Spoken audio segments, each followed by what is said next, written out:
Hey, what is up? Welcome to the Baseball Show. I am your host, Rob Fox, here on Drinkin' Bros Sports. I am joined, as always, by Dan Holloway, big baseball guy. I haven't... So this write-up you did for today, you're telling me there's video in here. Yeah. And we're going to watch some of that during the show. And some of this video is just people going wild as fuck in the fucking stands, right? Yes. All right, sweet. I'm excited about that. Most of it is. So that's what we're talking about first here today is the Houston Astros, 2017 World Series champions over the Los Angeles Dodgers. Right. They made their first appearance in front of fans at Dodger Stadium. They did play in Dodger Stadium last year, right? Both against the Dodgers and actually randomly in the playoffs as well, because that was one of the sites. They have not, however, appeared in, what is the valley called they play in? Or what is it?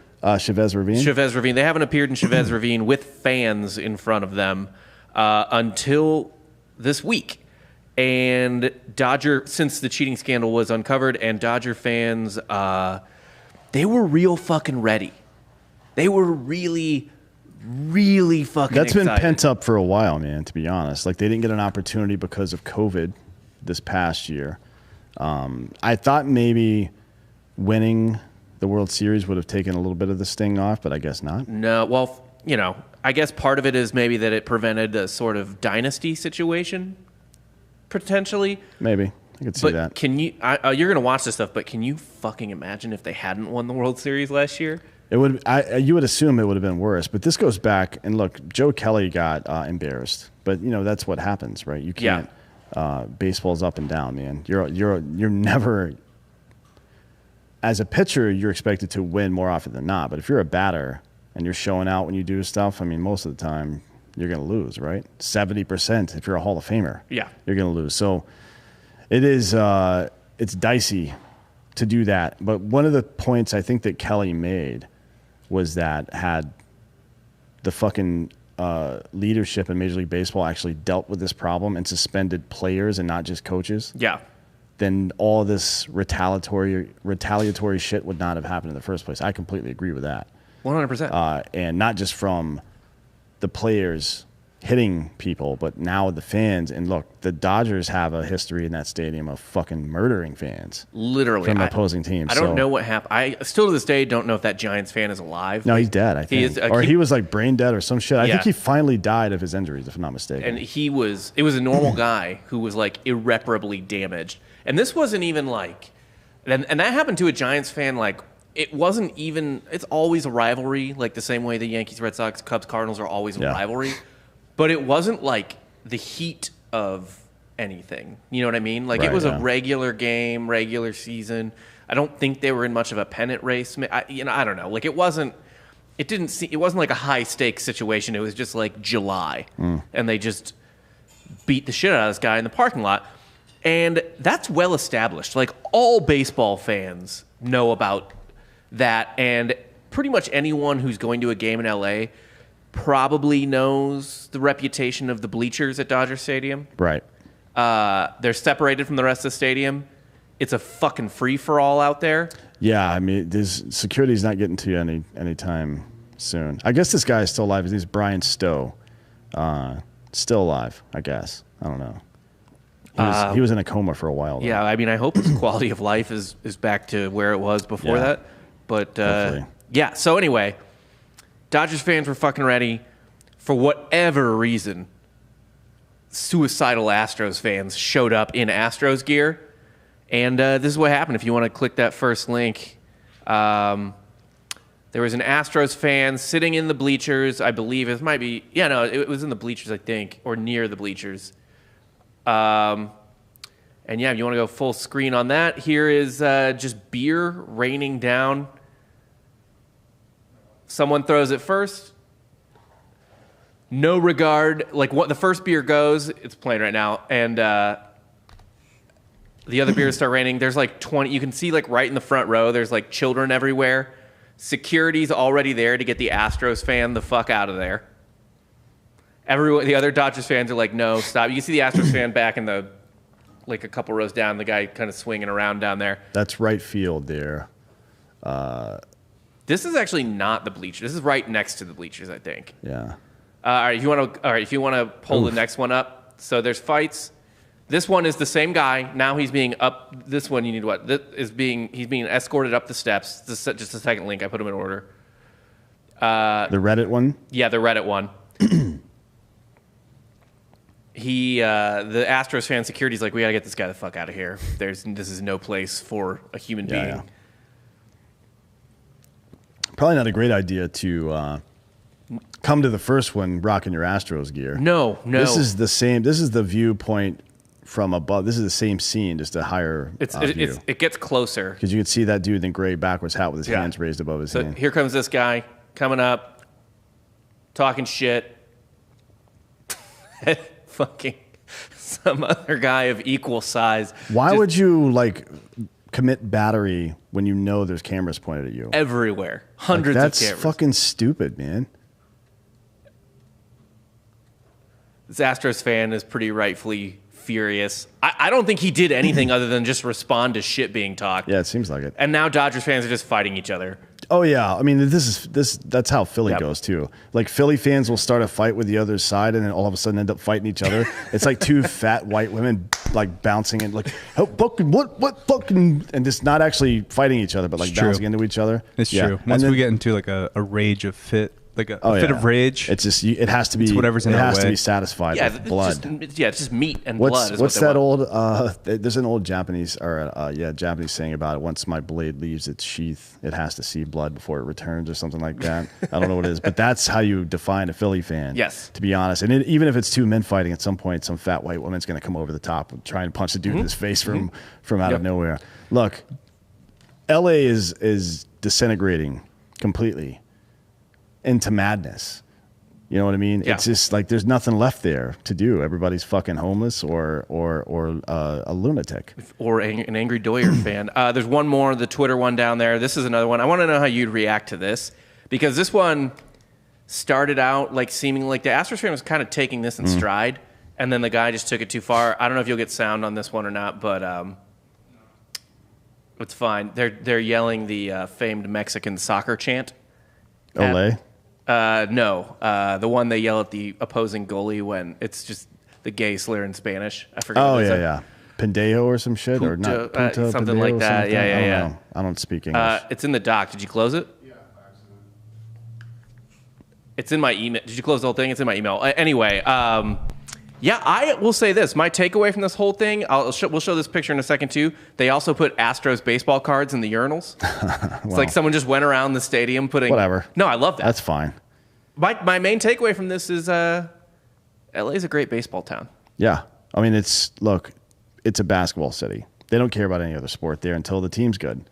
They really didn't even care that much about the Dodgers in the late 80s, I don't think, when they were winning those titles. They were going pretty crazy for the Kirk Gibson. That was a big one, yeah. Yeah. But I mean, how do you not go crazy for that? But right. I don't think... how many games have you been to a Dodger Stadium? Just one. I've been to quite a few. And what you'll see is the way that they do their announcements of all of the fucking rules are a different celebrity announces each rule on the Jumbotron or whatever. And part of the first 3 innings of the game is to identify every single celebrity that showed up to the game that day. Yeah. And then if you're in the fucking bleachers in the outfield especially, people are walking up and down the aisles on their fucking phone the whole time. Nobody's watching the goddamn baseball game. Right. It's the most irritating place on earth to watch a game, to be honest. I've been to most Major League Baseball stadiums, and that is my least favorite. I think it's beautiful, by the way. It is gorgeous. It was one of my favorites. If open Outlook, I emailed it to myself. I'm logged into Outlook there. It's actually my favorite stadium I think I've been to. Instead of just sending it to the Drinking Bros email. I was logged into the Outlook. You're in Safari. It's fine. We can go past it. It's whatever. No, I'll just share it to you right now. That's on MacBook, right? It's MacBook's MacBook. Got it. All right, here's the other one. Here's this guy. Look, he's taking this in stride, and then the guy just dinks him on the head. And now he's saying they won, so who cares? He's talking shit, knocks his beer out of his hand. He's got his buddy who's there. That guy's the best friend in the world, I feel like. just because, like, if someone was like, hey, man, I'm an Astros fan. I'm going to the Dodgers game tonight. Will you come with me? I'm like, I'm not fucking sitting next to you. Are you fucking kidding me? No, they have metal detectors there, unfortunately. Otherwise, I might. It's funny how excited people are getting about something that has nothing to really do with them at all. It didn't happen. It's a confrontation between two teams, but not like the city of Houston didn't somehow insult the city of Los Angeles. That never happened. No. And you don't even know who this guy is. Why are you getting so pissed off at a guy who's clearly in favor of his team? I like the razzing, by the way. I've been to playoff games in Oakland, a couple actually. The one that I really remember is it was Game 5. I think it was 2014 maybe, where Verlander pitched Game 5. Yeah. And just lit their ass up, right? I mean, it was funny. But I got tickets day of. That's how you know Oakland's not going to be in Oakland for too much longer. Right. Because that's just been going on for a long time. But somebody showed up in Tigers gear. And this is a playoff game, too. So this dude and his kid, who was probably like 17 or 18 or 19, I don't know how old people are. But he wasn't like a little kid. But he was his child, clearly. And they were walking around in Tigers gear. And people would fucking like... momentarily surround them, kind of like a half a circle, semicircle, and it's like, yeah, fucking Detroit, and then they would just go on about their business. But you're going to get you're going to get lit up a little bit. Yeah, you should 100%. expect to get some shit talked to you if you wear the enemy shit in the fucking stadium. I was, but not like fucking. You shouldn't have to worry about getting into a fight. No, I was at the Rick Ankiel game in St. Louis when I was 14 in a Braves jersey, and the one where he threw like 8 wild pitches or something, like into the backstop and shit like that. That was like there was some mental snap that happened sometime before that. Yeah. Like not too long before that, and that was when it really got exposed, and people were like, dude, this guy can't pitch anymore. Yeah. It was crazy. And I was getting a lot of shit during that. It was a good time. Yeah. I enjoy getting shit talked about sports. Unfortunately, I don't really care enough about the outcome to get mad about the shit talking. I guess that's unfortunate for them. For me, it's all just like good jokes. Anytime anybody's ever talking shit to me or trolling me or whatever, I just see that as an opportunity to learn a new joke, maybe, or be entertained. Maybe that's what we should do. Baseball is supposed to be entertainment, right? And not, you're not supposed to go there looking for a fight. Well, maybe that's not true though, because some of the original people that were super famous, like Ty Cobb, for example, pulling knives and guns on people. Yeah. Popping up into the stands. Yeah. Whooping people's asses for talking shit. Yeah. Still to this day. God damn it. I wish that were still. You should get, as a professional athlete, you should get one a year. You can go into the stands and whoop one guy's ass every year. Like a doe tag or some shit. I believe. The cumulative amount of harassment that you got is easily worth that. Like, it's justifiable in court. Completely. Yeah, I think so. I got this. I mean, not necessarily in court. They're not going to fucking give you that one. But I feel like if, for whatever reason, in professional sport, this is not the case for any other workplace. Like if you and I got into a fight right now and beat the Christ out of each other, the cops are going to show up and fucking somebody's getting charged with something. Maybe everybody is. If you beat the shit out of somebody on a basketball court or in a hockey rink or on a football field or baseball or any of this other shit, that's just fine. Yeah. Why can't we just make that the case everywhere? Like if two people get into a fight, that's just how it is, man. People fight sometimes. Why does somebody got to go to jail if you fight at work? That's like the most tense place on earth. Yeah. Sometimes you got to whoop somebody's ass. You got to do it. By the way, Ty Cobb's greatest maybe career moment was in 1912 when he went into the stands to fight a disabled person who was heckling him. Yeah, I like that. That's really funny. The guy, I don't know if he lost it in a like factory accident or just was born without it, but he had no hands. So he had no hands, but he still had like stumps or something. Yeah, he could still do some And he stuff. could walk and run and shit, so he could kick. Yeah. I mean, do hands really help you in a fucking fist fight like that? I don't know. I don't know. I mean, maybe To grab and stuff, Yeah, yeah. to push and grab Yeah. and stuff like that. I don't think any normal person's probably beating Ty Cobb in a fight anyway. Like a professional athlete. Yeah, essentially. probably not. And he was a fucking lunatic anyways, right? Yeah. One of the greatest baseball pictures of all time, you can Google it, is Ty Cobb sliding into home. It's like a flying, like, Dragon Ball Z kick. He sharpened his cleats. He was like, he's like 18 inches off the ground, pretty much. Like really high off Forget the about ground. that. Forget about Ray Fosse and Pete Rose. Pete Rose. Homeboy is like angled in, like the way you're taught to slide, but his fucking spikes are up into the dude's shit. It is. Yeah, can we pull that picture up? It Here is we go. fucking incredible. Like his lower leg is at least 18 inches off the ground right here. Like he's just assaulting the man. This is a kick. Yeah. This is not a slide. Like he's kicking him in the balls right there.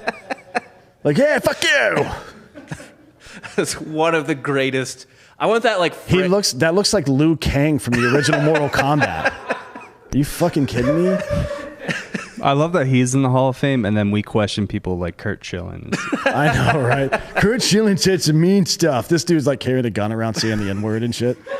Fucking kidding me? One of the greatest Saturday Night Live sketches of this century probably is when Steve Martin was hosting, and it was just old like ESPN documentary about him being a football player in like the 20s, and his nickname was the Gun. Because he carried a gun on the field because it wasn't against the rules. Look, Gilbert Arenas thought that was a documentary. And, no. But, yeah, man, fucking Dodger Stadium has been wild. It was a little more chill last night. I caught a little bit of that game. The first night was pretty nuts, though. Our buddy Ben Verlander was at the game last night. Carlos Correa hit a fucking missile off Joe Kelly last night. And that had to sting Joe Kelly's feelings a little bit because he did, if you don't remember, I think he hit, he didn't even hit him. He threw behind him or some shit, right? It was the famous meme. As he was getting ejected, he was like, yeah. Joe Kelly. Like, you know what real retaliation is? Winning the fucking game, bro. Yeah. That's real retaliation. To be honest, I think we are destiny bound for a Dodgers-Astros World Series this year. I hope with everything in my being, even though I'm a Braves fan, that is what happens. Well, get ready. That's going to be real entertaining. If the Braves don't make the World Series, that is absolutely what I'm rooting for. That's what all of baseball is rooting for. They should be. Get ready for Giants, White Sox, but maybe it might be a 2002 year with the Angels and the Giants. Well, the Giants were fucking pretty exciting that year. The Angels were not that exciting. No, the Angels were boring as shit. I mean, even the 2005 White Sox weren't really exciting, I guess. They were even more boring. Yeah. Their ace was Mark Burley, who I love, but is like the most boring fucking pitcher in the world. But well, we'll see what happens with that. I think that they won game 4 1-0 on a Scott Podsednik home run. I mean, it was a fucking snooze. Especially after the NLCS, which was like incredible because that was the Pujols, Brad Lidge home run and all that fun shit. And it was actually kind of a bummer that series was boring because, you had like Ozzie Guillen, who's one of the most insane people to ever play baseball, at least post-Cobb era. So get ready for probably a boring World Series, but I'm rooting for Dodgers and Astros. We'll get into that in a little bit because I want your predictions on everything that happened after the trade deadline. But we'll start with kind of our team, because why not? Let's just jack ourselves off a little bit. The Braves were big movers at the trade deadline, but they got a whole new outfield. They got a whole new outfield, which helped them, and the longest win-loss streak in MLB history. What I mean by that is baseball has been played professionally across 3 different centuries, and the Atlanta Braves just broke one of the sport's all-time records for mediocrity. They 18 games in a row alternating win and loss. Wow. Never been done before. They finally snapped it last night with a win against the Cardinals. Yeah, and if they win tonight, they'll be over 500 for the first time in the entire season. I mean, it looks like it's trending in the right direction, but who the fuck knows, man? Yeah, and I don't know. I mean, dude, in the win, did you watch the game last night in particular? I watched like the middle third, but not the whole thing. Yeah, I saw some of the exciting shit last night. Yeah, actually. I mean, dude, it was all the additions doing most of the work. Jorge Soler and Adam Duvall had home runs. Yeah. Jock Peterson had a really hilarious RBI double where the Cardinals players. Did you catch that play? Oh, Bader and I forget who was in right field with him last night. The guy dove for Jock Peterson's ball. The ball bounces out of his glove and goes like 5 feet. It was a tough dive, so that wasn't the funny part. Right. Bounces like 5 feet in front of him. He gets up and starts running towards it. Harrison Bader comes sprinting out of nowhere from center field, and they just bump into each other and run past the ball. And the ball just sits there. Like, the ball doesn't move. Jesus There's just 2 professional athletes who couldn't pick up a non-moving ball. And Heredia was able to score from first base. And that kind of broke it open to 7-4 and won the game. And then the Pirates closer who they picked up, Richard Rodriguez, threw a spotless 7th inning. I forgot what inning he came in. But he's been making a bit of a comeback. So his numbers since the banned substance issue, his spin rate is he's I think the second most affected by the new rules. Right. And he had some issues. To be honest, it looks like now he's figured them out because the last several outings, I think 5 or 6 outings, he's been really good. So maybe he just figured out how to do it without that or whatever the fuck. I don't know. But that guy could be super good long term. It's TBD if he'll be a closer at any point again because of the inconsistency, and we'll see how he comes out of this whole spin rate thing. But the other moves, Soler for a year, you get to try him out a little bit. He's going to be a free agent. If he performs, if you start to see an upward trend with him again, because he had some issues during COVID, if you start to see an upward trend with him again, he is a fucking slugger. He is a 40 home run guy for sure. Right? Led the American League in homers in 19. I think also set the Royals franchise record for most home runs. Yeah, he'll be, the sample size will be too low for him to get one of those Josh Donaldson or Ozuna deals that are like $23 million, but he would probably come back on a 2 or 3 year deal with the Braves if he decided to do so, and he has a good year. It's somewhere around like 2 or 3 years for fucking 14 to 16 million, which is reasonable. Yeah. And the new baseball economy. I don't know about Duvall. Duvall has a player, or he has I think a team option for 22 that's $7 million, which is way higher than his contract this year. $2 million in 2021, $7 million mutual option. Oh, it's a mutual option, yeah. For 22. I mean, to be honest, the Braves probably, if he has a good rest of this year, the Braves they both probably decline and they renegotiate for like a 3 year deal at that point, I would think. I was pretty fucking sad to see him go. Yeah, I like that guy. I like Donaldson too, though. There's just no room for him. If Austin Riley's having a great year this year. Yes. And it's continued. He had a down June, but July he's way the fuck back up. I mean, but Duvall plays great defense. Yeah. And I mean, he was a postseason hero for us in 19 and 20. Good clubhouse guy too. I kind of think, I'm not going to put it all in this because blowing a 3-1 lead is blowing a 3-1 lead, and there's no real excuse for that. But like Duvall getting hurt in Game 1 of the NLCS, I thought was pretty brutal. Yeah.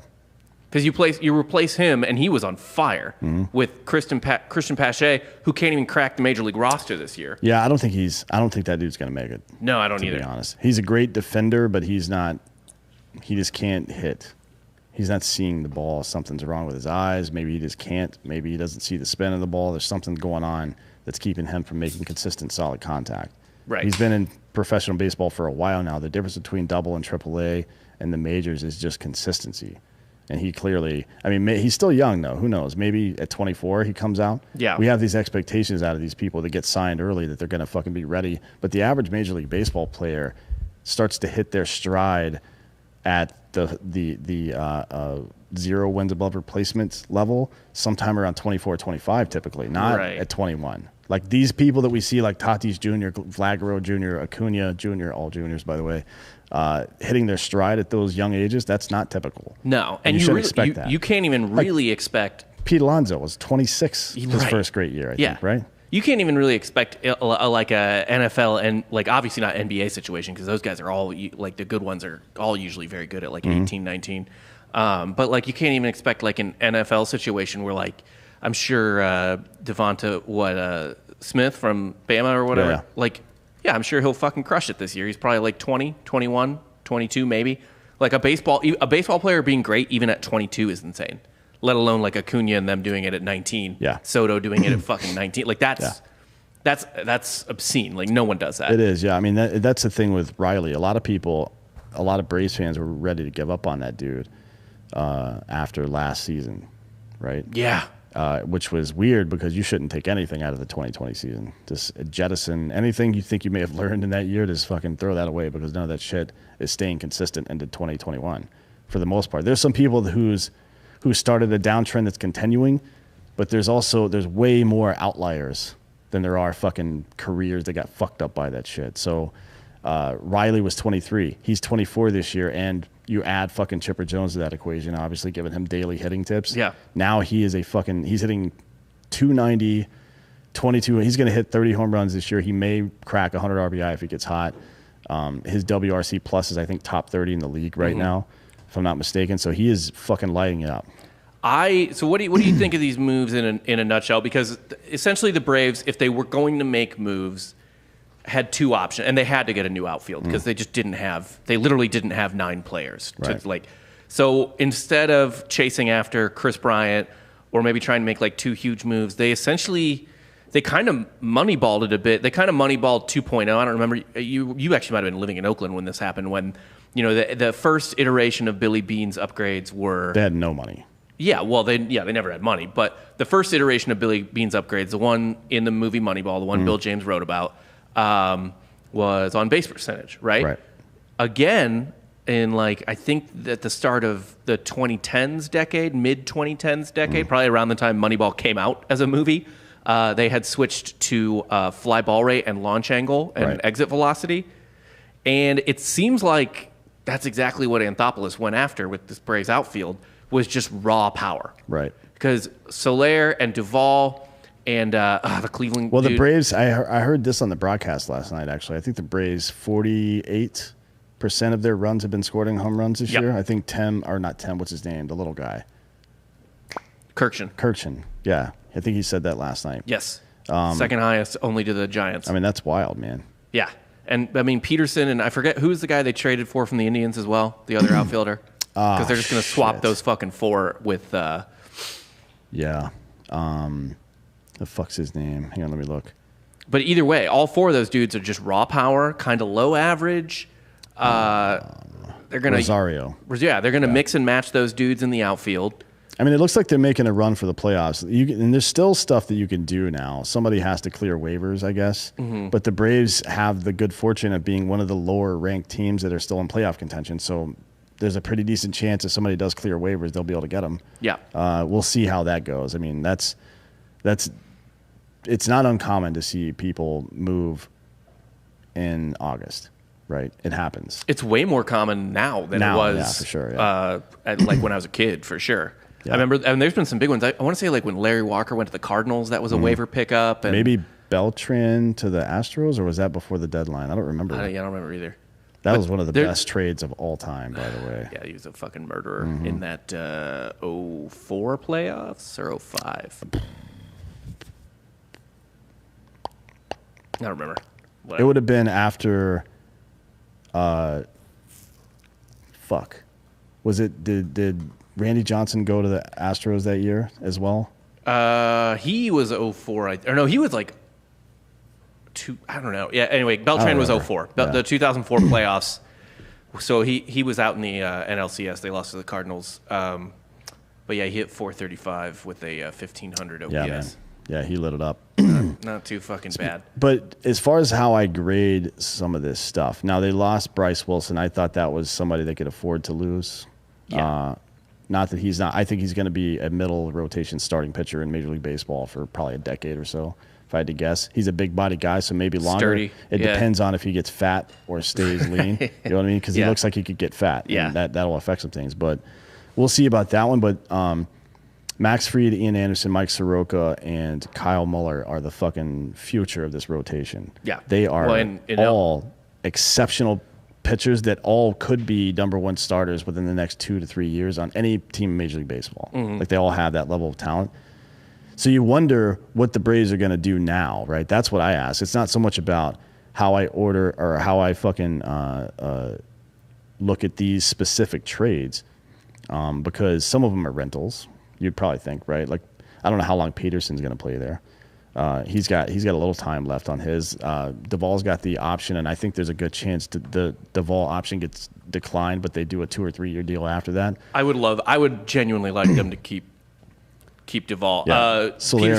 Peterson is also a mutual option. Okay, so he probably isn't coming back, frankly, because you're going to have Acuna, and if you keep those other guys, right? Let's be real. You're not going to. You shouldn't waste Peterson's time like that. No, I mean, I would probably prioritize Duvall and Soler ahead of Peterson. For sure, yeah. I mean, you want a good mix of young and older players. Here's my fucking problem, though. What's the Braves' next move? So they're going to have to lock down Freddie, right? Yes, which will happen. There's no question. He's not going anywhere. He said he's coming back, and he just doesn't want to do it mid-season. Right, yeah. He's not going anywhere. No. That dude wouldn't. He'll never. I don't. It would be shocking to me if he ever left Atlanta for his entire career. He wants to be Chipper. Yeah. But the outfield. I mean, you've got Acuna. He's going to be around for a long time. You want at least one more superstar out there, and you want a closer. So what are they doing with these assets in the offseason? Because I'm looking at their the top 10 prospects they have. Number one is Christian Pache. He's not going to fucking be a contributor at the major league level next year. There's no way. No, I'm not excited about that. The next is Drew Waters. I don't see him being a contributor at that level either next year, frankly. No, Waters is the one people are still excited about, but he hasn't really done. I mean, he might get a cup of coffee this September. Maybe, yeah, we'll see if especially if they tank out, he might see some significant playing time. I don't think they're going to tank. I mean, what do you think their prospects are now? I mean, Noah's on the way back, Anderson's on the way back, d'Arnaud's on the way back. I mean, this team's getting massive reinforcements. Yeah, and they're 2.5 out. The Phillies 1.5 out. Both of them are 6-4 in their last 10. The Mets are, I think, 4-6. They've bled a couple games. For this season, I think the Braves are on a pretty good track. They got a good shot at making the playoffs. They still don't have a closer, a real one. Now, Smith has had good success. I think he's like 23 out of fucking 26 or something like that. He's got, I think, 23 saves right now. Yeah, I think he's only blown like 3 or 4 saves all year, which is not bad. But I don't think I've watched a lot of these games, and I just haven't come into one of them and seen him. I've never felt like this game's fucking over, like I do with Aroldis Chapman or Mariano Rivera or some of these greats, Kimbrel, like throughout history. I just don't feel like that, and I think if I don't feel like that, the other team doesn't. Oh, for sure. So they always think they can win. There's a psychological factor to being a closer on fire, in the same way there is to having a goalie that's on fire in hockey. It fucks with the psychology of the team when somebody's on a streak like that. Which is why I love the White Sox right now. Yeah, they're fucking that whole. Who do you fucking even pick? Does it matter? That's a 7-inning ball game every single night. Yeah. No matter what, especially in a fucking playoff series, you're fucked. But anyways, there are a couple of these guys. I've been looking at some of the Braves' numbers, some of these young starting pitchers' numbers, and the disparity in how they perform when they are and are not under pressure, right? Yeah. Like Tuki Toussaint, for example, when he comes into a fucked up situation, does really, really well. And but it's all been middle relief. Mm-hmm. But when he starts out games, it seems like he struggles to get through that first inning. And if he does, he's fine after that. But you have to identify shit like that. Like, just because a guy wants to be a certain type of player doesn't mean that's what's going to be best for him or your ball club. Now, Kyle Muller hasn't slowed down.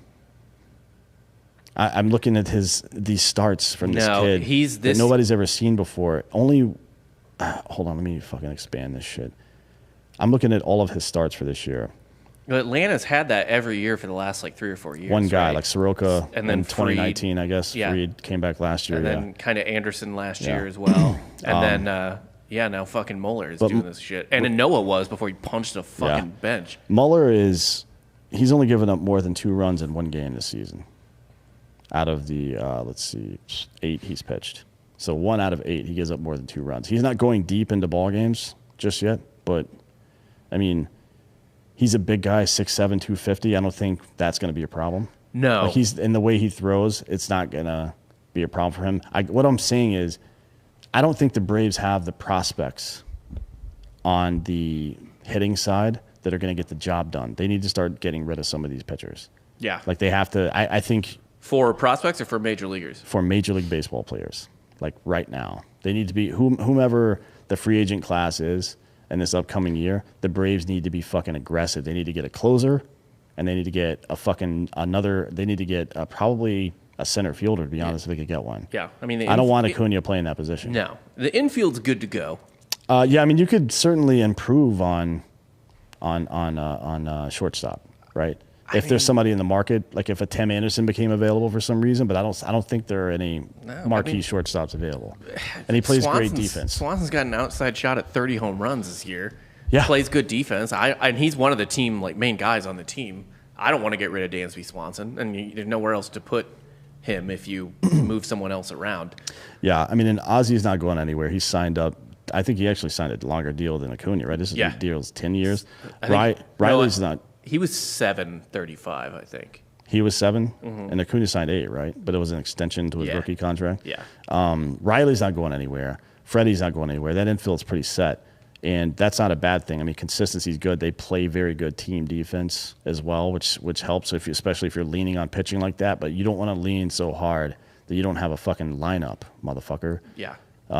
Goddamn, dude. I mean, every single year. There was that one year, what was it, like 2003, I think the Braves had this crazy fucking great lineup. That was the last time I was convinced they were going to win the World Series. And then 2016 or 2017, they blew up pretty well. Actually, even last year, I guess, to a lesser degree. They had an incredible... Last year was actually probably their best lineup since 2003. Yeah, so it's... I don't know, man. I feel like you've got to go... You've done the work.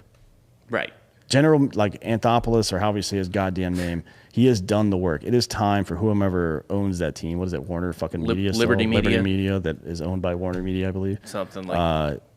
It is time for these motherfuckers to spend just a little bit of money. Go get one, like, superstar player in addition and bring him over that's going to be paired up with Acuna for the next fucking 8 years, right? Who is the Benji, or who's the Yadi and Molina to his Pools, for example? Like, who's that other solid guy on the team? Like him and Freddie, or who was it in St. Louis all those years? Pools, Yadi Edmonds and Roland. Edmonds, Scott. Well, Roland came later, but Edmonds for sure. And then in the pitching staff, it was guys that had been around forever. Chris Carpenter was on the pitching staff. Carpenter, yeah. Who are those other fucking people? Who is that other guy out there that's going to be available? You know what I mean? Like, I understand playing the game and making sure that you're efficient and you're not fucking wasting money on bad back-end contracts. They've done a pretty decent job at that, for sure. You can't blame them for that. But at some point, you got to go fucking find one of these superstars and say, hey, you know what? Here's $300 million. Let's fucking do this for the next 5 to 10 years. Let's go fucking every single year, because that's what we've kind of grown to expect from Atlanta. And it's not a small market team. They are owned by one of the biggest media companies in the entire world. Right. Unfortunately, I don't think it's going to have to be a trade, because the outfield class for 2022 is not looking great. So I don't know. Well, they've got plenty to trade. I mean, right. But yeah. So real quick before we get into the next thing, let's do some sponsors. Yeah. Killcliff CBD first up. If you didn't know, Killcliff CBD is our favorite CBD drink. They just signed a huge deal, I believe. They're all over the country now. What do you say? They're the biggest CBD distributor in the country now, or something like that? Yeah. Well, it's the largest CBD deal, ready-to-drink CBD deal ever signed. Yes. Yeah. I think they signed. What do you say? They signed with like a liquor distributor. I don't remember the name of the company, but they're going to be fucking everywhere. It's like big time, and rightfully so, because they're awesome. The Flamin' Joe is one of their most popular drinks. It's Joe Rogan's drink. It's a spicy pineapple situation. We like making, I guess, not ranch waters out of margaritas out of it, I guess you could say. Right. Put some tequila in it.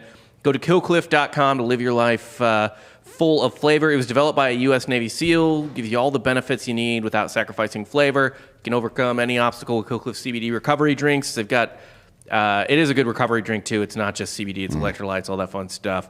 Their products are awesome. I love them. I love all the flavors. I actually do. I haven't had a flavor I dislike. Like I said, the Flaming Joe is back in stock. It's the most popular flavor. It's my favorite. It is your favorite? Mine is Strawberry Days. Yeah, I have the palate of a 12-year-old. Well, that's what Brittany likes, too, so you just insulted my girlfriend. I appreciate that. No, I like the orange and the Flaming Joe for sure. The Flaming Joe is really good, man. It's a lot of people... Ross is drinking the mango. I like the mango, too, actually. The mango is good with vodka and a lime, as a matter of fact, if you like to mix and match shit like that. Yeah, but it's the best. Yeah. I fucking love this stuff. I drink at least one a day. Actually, my buddy, Knucklehead, one of our friends, got some from Brittany, right? And in the morning, he like chugged 2 of them back to back. I don't know if he thought it was like an energy drink or something. He goes, I don't know why I've been feeling sluggish all day, man. Like, what the fuck are you talking about? He took like a massive dose of CBD, and you've never had it before. So probably don't do that. I drink them at night. Yeah. calm down a little bit. Chill you out. Yeah. I definitely like them with a hangover. I like both their products with a hangover, but yeah, they're the Flamin' Joe, Mango Tango, Orange Crush, the GOAT, the grapest of all time, Strawberry Days. You get a variety pack too. Killcliff is running right now a 30% off offer on their CBD flavors. So for a limited time, use the promo code Drinkin' Bros. You get 30% off. Go to killcliff.com, use the promo code Drinkin' Bros again, and you get 30% off all the drinks and their apparel if you want a T-shirt or. They have cool shirts. Yeah, they do. You have the Joe one, I think, right? I've got the Joe one. I've got the Laser Kitty one, which is really funny. And then there's the one that Brink has made for that conspiracy theory show that we were doing that has all the weird shit on it. It's super funny as well. Yeah. Nice. Cool stuff. Yeah, they have, and then they have an energy drink too, Ignite, which Flaming Joe is in that flavor as well. Yeah. They're clean energy drinks. I actually had one of those today because I was feeling a little hungover. And they're good. They use a different kind. I actually talked to one of their executives last week about it. We were talking about something completely. We were talking about UFC shit because he's a former jiu-jitsu champion, I think. Yeah. We're just talking random shit, and we just got into the ingredients. I think I was talking about fucking Zoa or something, and how it's like the rock healthy, and it's like got 36 grams of fucking sugar or some shit like that, or with somebody that used sucralose or some shit. But the reason they call it clean energy is because it's real caffeine, not some fucking weird shit, right? It's not some caffeine made in a lab. It is green tea extracted caffeine, right? It is natural shit that occurs, and they just capture it and then put it on that stuff. The other one is you don't get insulin spikes from that shit, so your heart's not going to race all of a sudden and then slow back down. You're not going to feel the crash. You don't crash on it. Like, it legitimately, it's my favorite energy. I used to. Like, when I first saw them in the office, I was like, fucking energy drink. Like, I don't like energy drinks. And then I tried it because I didn't have time to go downstairs for a coffee one day. I was just like, well, I just fucking need something because I feel like shit right now. And it was awesome. Like, I legitimately love the Ignite drinks from Killcliff. And like you said, it's like super natural. Only 20 calories a can, not fucking full of sugar like the other one. B vitamins, electrolytes, hence the why I like it for a hangover, naturally flavored. It's got what the plants want, right? Yeah, exactly. Got what plants crave, man. Crave, excuse me. Yeah, and then, again, 30% off with the code Drinkin' Bros. Go to killcliff.com, use the promo code Drinkin' Bros. That's KILLCLIFF.com. Use the promo code Drinkin' Bros. Take advantage of the 30% off offer. And then, of course, we have, as always, ghostbed.com. Ghostbed is... They're Ghostbed, man. I don't know what I'm supposed to say. Ghostbed.com/Drinkin' Bros. Get them deals. It's that time of year. Everybody's upgrading their houses and shit, apparently, because we've been seeing a fuck ton of traffic over here. And Ghostbed noticed and decided to run this flash sale. So if you buy a mattress plus the adjustable base, you get 40% off your order. I've got the adjustable base. Ross has it. I love it. I would not go back to any other style of bed frame, to be honest. And even if you don't need that stuff, if you're not in the market for a frame or you're not in the market for a mattress or any of that stuff, they still have the best pillows. They have cooling sheets. They have they have a mattress topper now that's made out of the same material that their 3D Matrix is made out of. They've got everything there. Convert all your beds into a ghost bed. Pretty much, yeah. You can do that. The mattress topper. Yeah, and it's anything else on the site, even if it's not part of this flash sale, you still get 30% off at ghostbed.com/Drinkin' Bros for life. Drinkin' Bros always get 30% off there. So anytime you're thinking about buying any kind of bedding, whether it's pillows, sheets, pillowcases, fucking mattress toppers, protectors, whatever it is, you're not going to get a better deal and a better quality product than this. No, they're the best, and they're doing some really good bundles right now. I believe there's it's 40% off ghost bed bundles, and that's the mattress and the adjustable base. You can choose from like their different mattresses. It's not just one mattress. And then I think you can bundle other shit in there too, like you said, the pillows and sheets and stuff like that. Like anything you want, anything you can dream of bundling in there, I'm pretty sure you can bundle in there, and it's 40% off. So it's like damn near half off, which wild. You're not going to get like any. I mean, they're awesome. I am tempted more often than I care to say to lay down on the ghost bed in the studio. Well, that's why we have it back there, is for naps. I just assume I'm going to be fucked with. It's not the ghost bed's fault. Right? Oh, yeah. I walked in there yesterday and Giorgio was lying face down. I'm like, dude, this is not the place for that shit. Taking your life in your own hands. You may as well put a fucking Astros jersey on and go to a Dodgers game. Yeah, it's not great. I felt safer being asleep in my fraternity house than I do here. For sure, yeah. Yeah, I will do. Well, I'm not gonna. I'm too busy. But you don't want to take the chance that I'm not, right? And because shit's gonna get super weird. Yeah, I'm not gonna risk your hands being idle at any point. That's a good fucking rule for anybody, to be honest.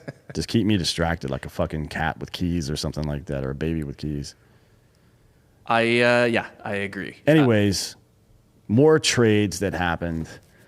And some of the contending teams, contenders or pretenders. I mean, the Yankees are on fucking offensive fire right now after adding Rizzo and Gallo. Yeah, I mean they're doing pretty well. So I mean, I didn't include like the White Sox or anything here because their division's not really up for grabs. We can talk about their roster improvements kind of when October comes, but there's aside from the NL East, which we already talked about, there's 3 other divisions that are genuinely there's races in them because the Centrals are done essentially. I think the Centrals are pretty cooked. Probably, yeah. But yeah, the AL East, the Yankees, Rizzo, first player in Yankees history to have 6 RBIs in his first 6 games. Yeah. So when you make history offensively on the Yankees, you're probably doing something and the other outrageous. The other thing about that is that all of a sudden now fucking Aaron Judge and Mike Stanton or Giancarlo Stanton are hitting again. Yeah. I don't know if it's just the contagious or if they're getting so deep into bullpens or fucking with the pitcher so much with all that offense on or whatever's happening, but whatever it is, great. They're going to score a lot of runs. Now, they've been playing Baltimore, so I don't know how seriously I take any of this shit.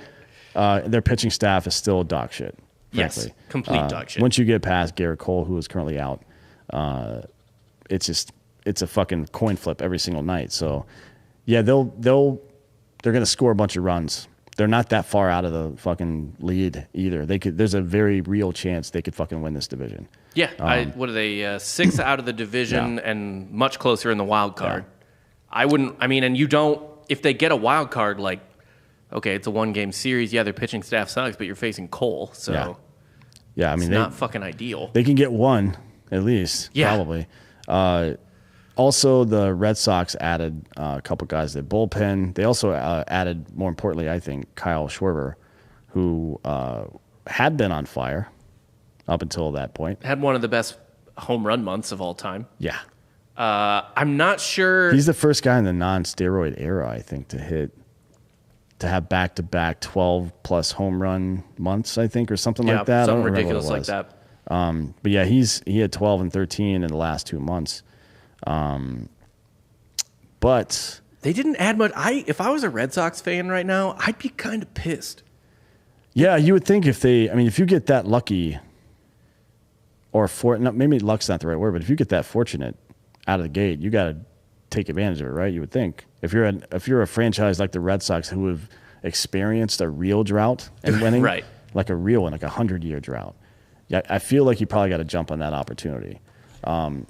But maybe they feel good about what they have. I don't know. And that's fine. They've been kind of a sketchy organization later. I mean, just trading away Mookie Betts essentially in general is fucking weird. And, obviously, he went and was a superstar for the Dodgers immediately. He's been kind of below his career expectations this year, but I believe he had 2 home runs last night. I don't know, man. If I was a Red Sox fan, I'd be like, really? Like, that's fucking it? Like, I mean, I think it's not guaranteed that Chris Sale comes back this year, especially at this point. I mean, it's fucking, August 5th? Like, I'd be a little annoyed if I was a Red Sox fan because you don't need to mortgage your entire future every time you're sniffing a playoff spot. Yeah. But, try to secure your lottery ticket because that's what a playoff spot is, especially a division.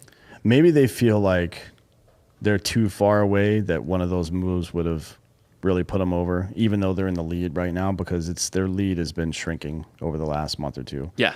Maybe they just feel like, hey, they're going to catch us at some point. Let's just fucking keep moving forward and see what happens. I don't know. Yeah. So bad deals can get you fired. You know what I mean? If you're a general manager. Their pitching staff is fucking terrible, though. It's not good. It is really, really bad. I think the Tanner Hawk kid that's fucking relatively new is he's a rookie, but I mean relatively new. Like he wasn't like a number 1 prospect that everybody's been talking about for the last 5 years or anything. I wouldn't say he's come out of nowhere. He was a good prospect, but he's having a really good year. But nobody else on that fucking rotation is. So how do you expect to carry that in? Why would you, unless you go get Scherzer plus something? Yeah. Like, why even make a move that involves your rotation? It is the least scary team in the American League to me. For sure, but those teams have won the World Series quite a few times. I mean, shit. That's fucking meaningless. The if Angels, they go on a heater, the fucking the White Sox, a lot of teams have won like that. The Rays added Nelson Cruz and got some bullpen help as well. I still think I don't think the Rays have the fucking talent to win the World Series, but I think that every single year. Right. And they always seem to fucking find a way to get up, at least get close, right? They've got 2 pennants, right? They're kind of like the Marlins light, I guess. I mean, it's just because I've never heard of any of these assholes. But when do you on the Rays? Yeah, I mean, like we talked about this last time. Their 2 most famous players. I think maybe they both played in that 2008 World Series. Longoria did for sure, and I think maybe Crawford did and Price did too. But you don't really know who these guys are until after they do that. I think it's interesting they brought Nelson Cruz over. I wonder if that was a when kind of situation, or if it's like, hey, we've got these 2 young hitters that are both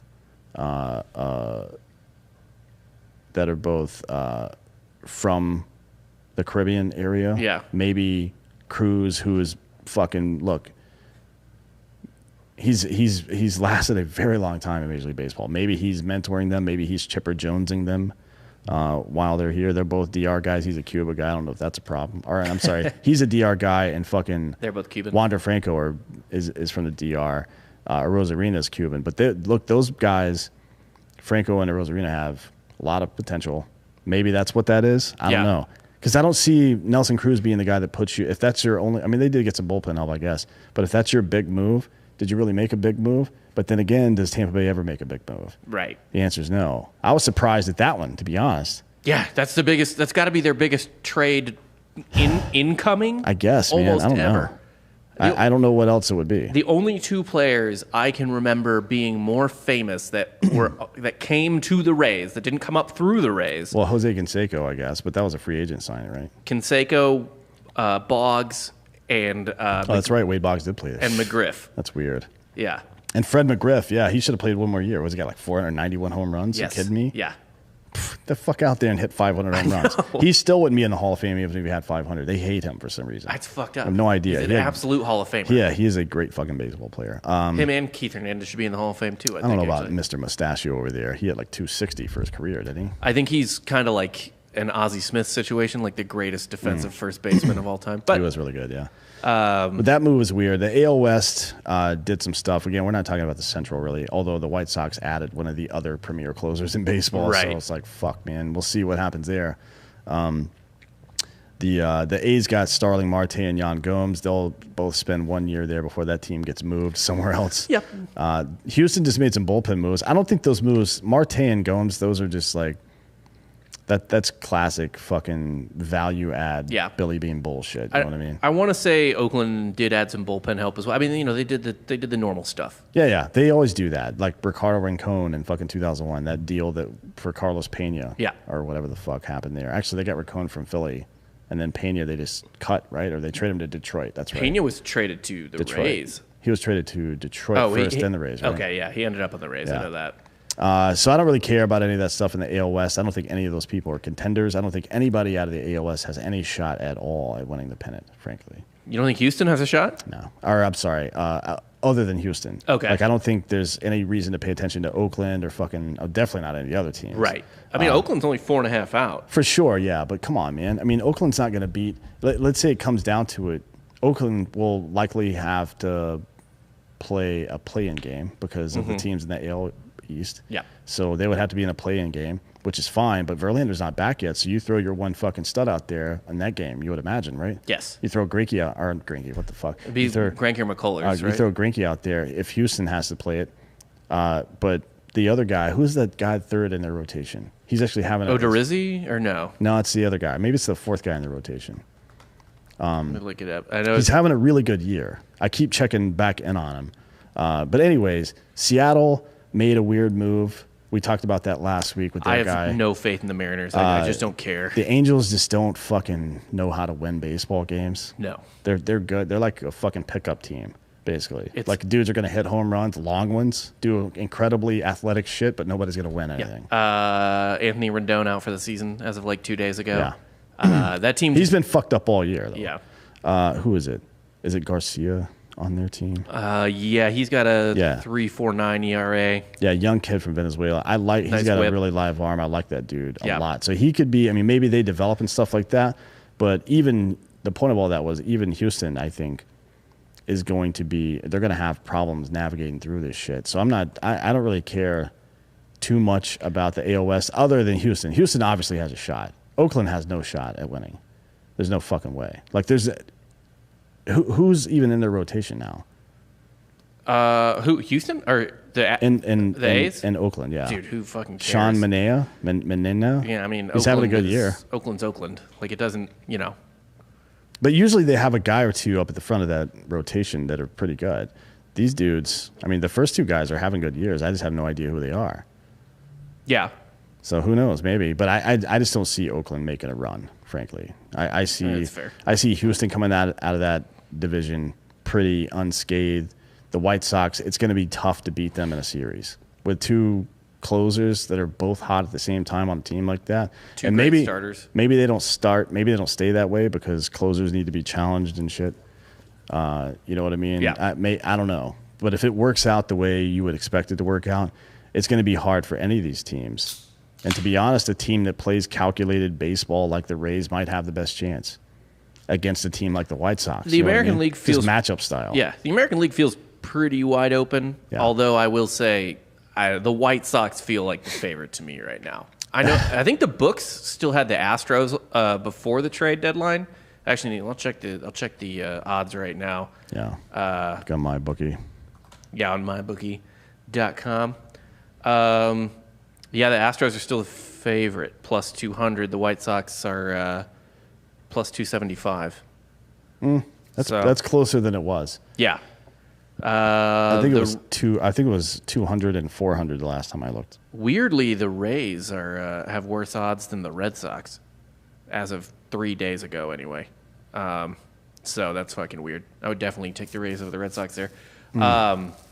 Or maybe just repeating's hard, and that's why the odds are kind of fucked up. And then lastly, we have the NL West, where the Dodgers made, I don't remember a bigger trade deadline move than this. Like, you have a Hall of Famer who's still... Two Hall of Famers. You think Trey Turner's a Hall of Famer already? Yes. Unless he gets catastrophically injured. Yeah. I mean, he's 28 now? Yeah, he's pretty young. I think. He's still pretty young. He's putting up... Every single year this guy gets better. Yeah. Like, he's on that track. He didn't get started as early as some of the other guys, so you're not going to see him hit, like... And he's not a huge power guy either. You're not going to see him hit 300 home runs before he's 30 or anything like that. But he's going to have one of those careers where he has, like, fucking 200 home runs and fucking 400 stolen bases and a lot of hits, a lot of runs. He's definitely going to be a Hall of Famer. Yeah. And he's fast as fuck, too. He's one of the first people I think of whenever I hear that I'm fast as fuck boy meme. Super funny. Yeah, but... This is the biggest. I can't think of a bigger deal that's happened in my lifetime, to be honest. Not like, I can't remember. I can't remember a trade deadline situation where a literal Hall. Like if Scherzer retired today, he would be a Hall of Famer for sure. And then one of the best players maybe the best player at his position in baseball, if you include defense, because he's way better defensively than Tatis is, right? Oh yes. So maybe the best player at his position. And then a legit Hall of Famer that's having a very good season that year got traded at the deadline to what was already considered to be the best team in baseball. Yes. That's fucked up. It's fucking crazy. I mean, it's awesome. I love seeing shit like that. And by the way, Trey Turner, now that Tatis has gone on gotten hurt again or whatever, Trey Turner and he's got a shot at the MVP for sure. Yes. Yeah. So you 100%. You traded a Hall of Famer who's still somehow in his prime at 37, or still pitching like he's in his prime at 37, and then a potential MVP candidate for kind of extenuating circumstances. But who the fuck cares? Because he's still awesome. Yep. I mean, fuck. So what does that infield even look like? They might have to move Turner to second because Seager's coming back. And who do you put there? Because they're both like Seager's 6'5", Trey Turner's 6'2".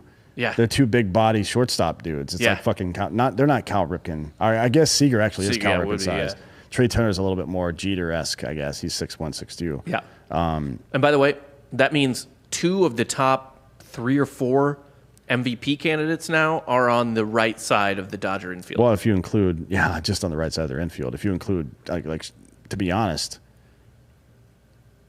we spent all season talking about DeGrom being in the MVP conversation. If you know how it works with these things, Scherzer comes over and goes like 6-0 to close out this season and dominates, and they win a close pennant, he's going to be in that discussion too. So this shit's crazy. Yeah, they are playing Trey Turner at second base. Man, that's fucking wild. Yeah. So it's Justin Turner, Corey Seager, Trey Turner, and Max Muncy.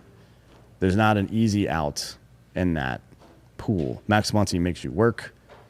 Man, Trey Turner and Max Muncy 1-2. Is that how they're running that? Because that's how I would run that. That's fucking tough, man. Yeah. That is really fucking tough. That's fucking brutal. And then, by the way, you know who was like hitting 7th or 8th for them the other day? Cody Bellinger. Yeah. I mean, frankly, he's kind of fallen off this last 2 years. But yeah, I mean, so no, they're going Mookie Betts, Muncy, then Justin Turner, then Corey Seager. Trey Turner wasn't in this game. He's been on the COVID IL maybe until today. I guess we'll see then. Yeah. How it pops out. But that is quite the fucking situation there, my man. It's fucked up. Now, conversely, they didn't really need Turner. Turner's just kind of obscene and like egregious addition-wise. Yeah, but it's not like basketball when you bring on another shooter and he takes some shots from everybody else. That's not how it works. There's no usage rate in baseball. Everybody goes up there to the plate alone. Yeah. I mean, goddamn, dude. This might be the best National League lineup I've ever seen. Yeah, it's fucking insane. But here's the thing.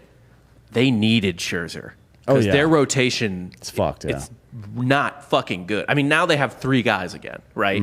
Scherzer, Kershaw, and Walker Buehler. And then, I guess, Gonsolin kind of is your 4th guy there. Yeah. But that's it. They only have 3 reliable guys. I mean... Once you get into the playoffs, that's all you need. Although Urias was a good spot starter, and Cole Hamels is apparently coming back. Maybe he does something. Who knows? It is a bad sign to me that they signed Cole Hamels. He hasn't pitched meaningful baseball in quite a while. Yeah, that is a kind of a red flag for the Dodgers for me a little bit. And they're still, by the way, not leading that fucking division because the Giants went out and got Chris Bryant. Man, I wonder when's the... I'm trying to think of when the last time there were 3 teams with that much talent in the same division. Like, you can go back to pretty much any of the, I guess, late 90s, but more the early 2000s through the mid-2000s, Red Sox and Yankees teams. Pretty much every year, both teams had fucking loaded offense and at least a couple of pitchers. But it was just those 2 It was just those 2. I don't know if I've seen... I mean, the Giants on paper don't appear that way, so maybe that's true. Maybe that's an analog for Tampa Bay or some shit like that. But fuck, man, it is. Look at these fucking lineups, and the what did the Padres do? The other prohibitive favorite, right? If you were either probably on the Dodgers, Padres, or Astros winning the World Series at some point this year. If you're being honest with yourself, they added the guy who's been the best hitter in baseball this year, at least contact wise. Adam Frazier. I mean. Fuck. They already had a closer. They didn't need that. I mean, shit, I was surprised that the Dodgers didn't make a move for some closer, like Kimbrel. They should have given up something for Kimbrel, probably. I mean, Kelly Jansen is the least consistent motherfucker, especially in the playoffs. Every single goddamn year, man. Yeah, he's getting sketchier and sketchier by the year. It's every year with that dude in the playoffs. Every single year. And fucking, I remember before this season started, when they re-signed him or kept him in the closer role or some shit, all my Dodger fan friends were like, "What the fuck, man?" I'm like, "I don't know." I mean, you're the Dodgers. You can go buy. You can go make anything one. You want. You can 3D print yourself a fucking closer with that money. What the fuck are you doing, man? I don't know. I would make that Urias kid the closer. I know he likes to start and stuff, but he's in clutch time pitching. He's really fucking good. Yeah, that is still their one kind of, I guess, sketchy spot is the bullpen. And then the other thing too is, so what do you do then? They're going to get hits off you. Like, there's no fucking way. I remember watching them play the goddamn Braves last year, and that was, I've said this before on the show, the best strike zone discipline I've ever seen in my life. It was fucking outrageous. Max Muncy is a guy that sees the baseball really, really well. Yeah. I mean, it doesn't seem to affect his ability to hit the ball either. Like a lot of guys will start taking too many pitches and they take too many good pitches. I think that's what happened to Joey Votto at the tail end of his career now that we're seeing. Yeah. Like he's gotten used to having certain bat speed and being able to wait and let the ball get deeper and deeper and deeper, and now it's fucking gone, right? That's certainly what happened to Pujols. For sure, yeah. And I don't know how long it's going to last for Muncy. I mean, he's not fucking old by any stretch of imagination. He's just turned 30, but 32 is when you start to see the downturn on some of those physical attributes, 31, 32. But for right now, he has not sacrificed his ability to put the barrel of the bat on the ball, even though he's letting these fucking pitches get really deep. I mean, he's going to end up walking 100 times in less than 500 bats this year. That's over 20% of your fucking plate appearances. Yeah. At that point. No, Muncy is a walk. Muncy might legitimately walk his way to the MVP. Yeah. Oof. I mean, that lineup is tough, but look, I don't know what's the deal with Tatis. Is he going to be healthy at all this year? Is he going to come back? Or I mean, it was a dinky little thing. It's been the same dinky thing 3 times now, right? It's his throwing shoulder. On and off and on and off. So at what point, do you start to fucking shut him down? You just signed one of the biggest contracts in sports history for a 22-year-old who's had the same injury to his throwing arm 3 times in the same season. At what point do you shut that shit down and say, we'll try again next year? Right. You know what I mean? Or maybe just tell him, like, hey, you don't need to throw 100 miles an hour to first base every time. I don't know, man. I mean... or swing out of your fucking shoes every at-bat. Yeah. What I hear is, or what the reports are, is that they're going to check it again sometime this weekend or early next week, and if it's still not acting right, they're going to have to do surgery at some point, which would be devastating for him and for them, to be honest. I mean, he was having a great year, and it got disrupted. They were having a great year, finally getting some momentum in that city for the first time in forever, I guess. Pretty much. I mean, since Jack fucking Clark was there. Well, they tried a couple years ago when they remember they traded with the Braves. That's how the Braves got freed, is we sent Upton and Kimbrel and shit over there, and then they won like 70 games. But for whatever reason, their ownership one day, they just tried to kind of pull like a 97 Marlins where they're just like, well, fuck it, let's just fire sale. Yeah, I don't know. I mean, you were asking me before, after all this shit has happened, and the Padres also added Daniel Hudson, who's a very good reliever, by the way. But you were asking me what I think is going to happen now. Anybody that's going to try to fucking make an argument against the Dodgers being in the World Series right now, where's the evidence? Maybe just San Francisco's good fortune and their quality pitching and shit like that. Maybe the only evidence is just pointing to the history of the playoffs and being like chaos. Yeah, I mean, it is chaos for sure. And look, the Giants have certainly had a lot more success in the playoffs, especially over the last decade or so, than the fucking Dodgers have. Yeah. The Dodgers have had a rough run. So maybe we see that fucking that PCH series. I don't know what it's called. The Bay Area versus LA. It's I don't know. That would be. I'll tell you what. If the Astros Dodgers are the best World Series, Astros or Giants Dodgers is by far the dream NLCS. That one's going to be. It won't be tense because the two teams don't like each other. It'll how much those two fan bases hate each other will leak onto the field. Yes, 100% somehow. I don't know what it's gonna look like, but that is gonna happen for sure. None of those players are like bros. Like they've all kind of only been with the Dodgers or the Giants, right? Yeah. Like it's not like a bunch of hired guns on each side. Where Except they're like, for like Chris Bryant and Mookie Betts, most of those guys have been there for a while on both of those teams. Yeah. So it's gonna. Well, I guess Trey Turner now too, but that's gonna be interesting. I would love to see that as the NLCS if it plays out. That'd be incredible for baseball between just the size of the audiences watching and then just obviously the heat of the fucking. Rivalry. I don't know if there's a comparable scenario in the American League though. I can't think of two teams unless it's Yankees Red Sox. But that's the only one. Even this iteration of Yankees Red Sox, I don't think they really even know each other. They don't care. It's not. It's not like the A-Rod David Ortiz days for sure. Well, either way, no matter what happens, it's going to be an exciting playoffs. Yeah, I'm excited because it's fucking wide open. Like I usually watch most of the playoff games, even though sometimes when the Braves are in it, I get really burnt out on watching one playoff game so intensely that I'm like, I can't watch a fucking another one. But no, I mean these playoffs are gonna be wide open. I'm really, really excited. But yeah, that's all I got for fucking today. Yeah, let's let's call it butt fucked for today. And then we'll get back to it. We went 69 minutes. I'm comfortable with that. Cool. See